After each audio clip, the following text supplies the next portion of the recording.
Good afternoon, everybody, in my American literature course. I did get behind in the last few weeks um, due to having different illnesses, and that include COVID, a sinus infection, and then bronchitis later, and sinus again today. I trying to boost up my immune system. I apologize. I apologize greatly. And I will say you have all been doing tremendous work in keeping up in this course. And now we are on Walt Whitman. And I have to say, I created this course in collaboration with Dr. Marlon Fick. He is a great poet in his own right and has published poetry. That is not my forte. That is not my best field. My best field is in short stories, creative writing, novels, journalism. So, therefore, I say to you, what you're reading in Walt Whitman was very complex from what Dr. Marlon Fick wrote. That is advanced level. This is a sophomore level course. So, therefore, you do not need to be sweating out all the stuff that he presented. It's good to expand your brain, expand your mind, and try to look into that. But I am not expecting that for your first discussion board on Walt Whitman. Now, Walt Whitman was so different from the Romantic poets and people before his time. Is because he celebrated actively the body, the human body, the male body, the female body, even male bodies being together. So you might catch that if you read in Song of Myself. Leaves of Grass was also about the body and nature, and that was really provocative. All of it was provocative for the time. And um, so, if you know anything about Shakespeare, he was called the Bard, Bard. And that was a high title for a poet. It uh, encapsulated a poet who was above everybody else, who was really amazing and creative. He was a bard, Bard. And so later on, uh, Walt Whitman was called a bard, like Shakespeare, but he was called the body bard, and that's Bawdy.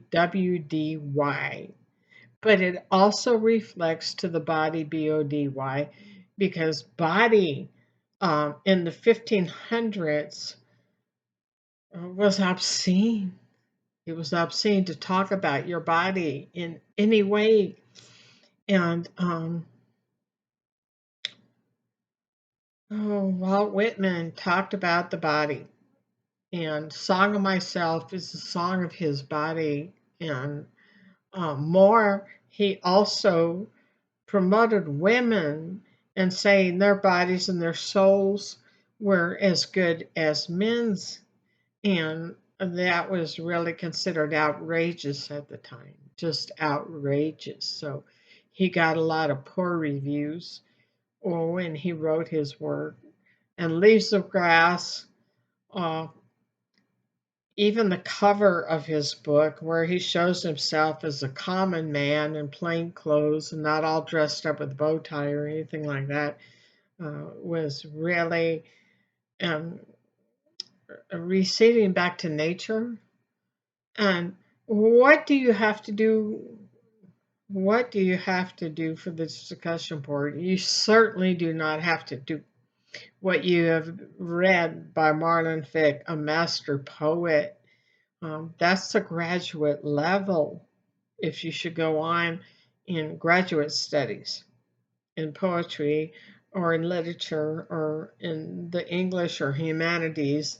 You need to understand the theoretical elements. You do not need to do this right now. So everybody who's stressing, yeah, bring it down, bring it down. We got this. What I would like you to do is read some of Walt Whitman's poetry, couple verses. Pay attention to word usage. Try to see if there's any metaphors, any symbols in what he says, and analyze what he wrote, summarize it, analyze it, and say what your opinion is about it. That's all you have to do.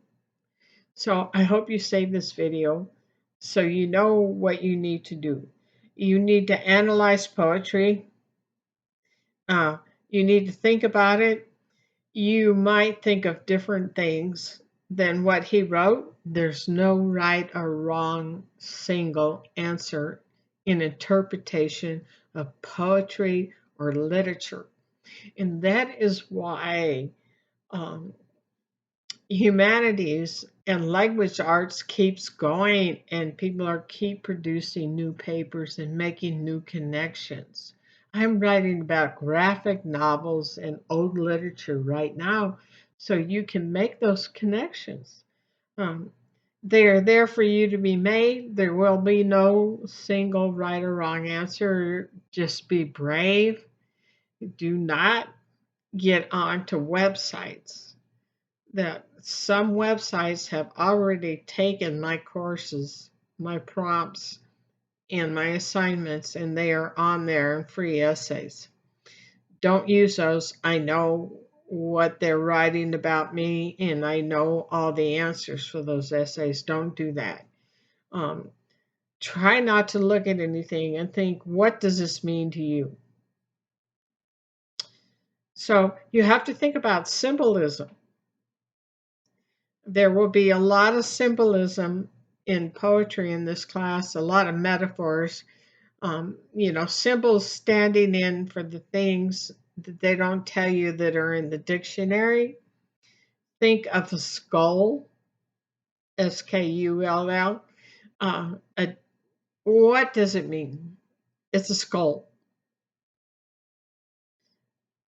It's a skull of what is left of the human face. It represents death. It can represent horror. It can represent a lot of things. Same thing with a heart. You can have heart, which is great faith or kindness, or a heart can represent Valentine's Day. There's a lot of things a heart can represent. When you think of the sayings that go with heart, like have a heart, what do they mean? It means a heart, a heart shape means more than a heart in your body. The definition, it means more things. So you have to think about that when reading poetry. Try to think, what can these words mean? What is this person talking about? Is it a blade of grass, or is it nature in its entirety as being innocent and healthy, and it dies and it comes back? So, there's spring, there's fall, and there's the dying of the earth, and there's their resurrection of the earth. So think of those things and do not panic. There's no right or wrong answer, and that's what I wanted to convey to everybody today about Walt Whitman. I will be in your class largely tomorrow, I will put in all the grades. Not the grades, just more than the grades. I will have in all your assignment due dates and everything for the full semester. I got involved in writing a 75-page grant and wrote the 75 pages by myself this week. And it was a little bit almost terrifying. Uh, I'm a good writer, but this stuff has to be perfect. And I did that, and it spilled over from summer into the first week, which should not have happened, but it happened. And I did the best that I could. And I managed to get COVID along the way. So, right with the fever of 102, not recommended. So, I am good today. I have no fever. I am fine. I am doing great. So this weekend, I'm staying home and I'm working on your course. I am wearing football jersey today, and I have a grandson playing for Legacy High School, tied in another city that's 3 to 4 hours away. I He wanted me to go to the game, and I would have had to leave at 11 o'clock this afternoon after my classes on campus and come back at 2 to 3 a.m. tonight. And I was like, no, no, not happening. I need to get my classes where they need to be because I was sick.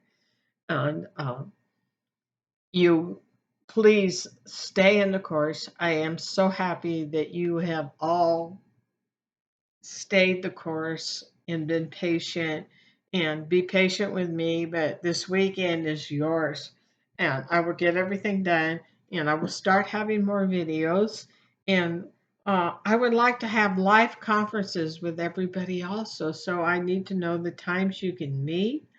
I have classes Monday, Wednesday, and Friday. Sometimes I get up at 4 a.m. and I work to 2 p.m. and then I start getting into my online classes. And I will say for my online classes, I will meet evenings and weekends. And this is largely because people have full time jobs, they have families, they have commitments, and that is why they are taking an online class. And I am happy to meet on evenings and weekends.